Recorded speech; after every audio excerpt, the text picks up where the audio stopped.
नमस्कार दोस्तों। एक अमीर आदमी अपने बेटे की किसी बुरी आदत से बहुत परेशान था। वह जब भी बेटे से आदत छोड़ने को कहते तो एक ही जवाब मिलता, अभी मैं इतना छोटा हूँ, धीरे धीरे ये आदत छूट जाएगी। पर वह कभी भी आदत छोड़ने का प्रयास नहीं करता। उन्हीं दिनों एक महात्मा गांव में पधारे हुए थे।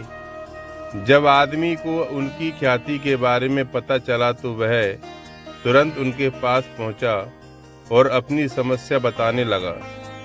महात्मा जी ने उसकी बात सुनी और कहा, ठीक है, आप अपने बेटे को कल सुबह बगीचे में लेकर आइए और वहीं मैं आपको उपाय बताऊंगा। अगले दिन सुबह पिता पुत्र बगीचे में पहुंचे। महात्मा जी बेटे से बोले, आइए हम दोनों बगीचे की सैर करते हैं। और वो धीरे धीरे आगे बढ़ने लगे।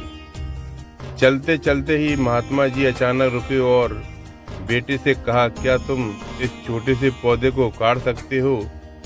जी हाँ, इसमें कौन सी बड़ी बात है। और ऐसा करते हुए बेटे ने आसानी से पौधे को काट दिया। फिर वे आगे बढ़ गए और थोड़ी देर बाद महात्मा जी ने थोड़े बड़े पौधे की तरफ इशारा करते हुए कहा, क्या तुम इसे भी उखाड़ सकते हो? बेटे को तो मानो इस सब में कितना मजा आ रहा था। वह तुरंत बोला, पौधा उखाड़ने में लग गया।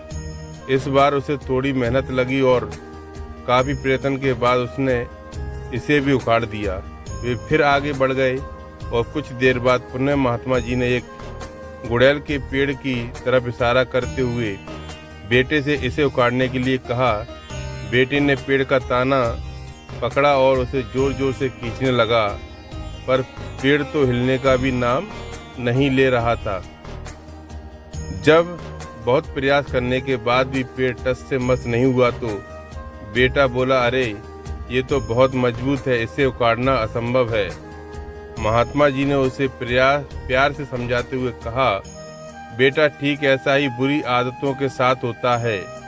जब वे नई होती हैं तो उन्हें छोड़ना आसान होता है, पर वे जैसे जैसे पुरानी होती जाती हैं इन्हें छोड़ना मुश्किल होता जाता है। बेटा उनकी बात समझ गया और उसने मन ही मन आज से ही आदत छोड़ने का निश्चय किया। दोस्तों, इस कहानी से हमें बहुत अच्छी प्रेरणा मिलती है और ऐसी ही प्रेरणादायक कहानियों के लिए हमारे YouTube चैनल पर बने रहने के लिए हमें सब्सक्राइब करें और वीडियो पसंद आए तो लाइक शेयर करें, कमेंट करें। धन्यवाद।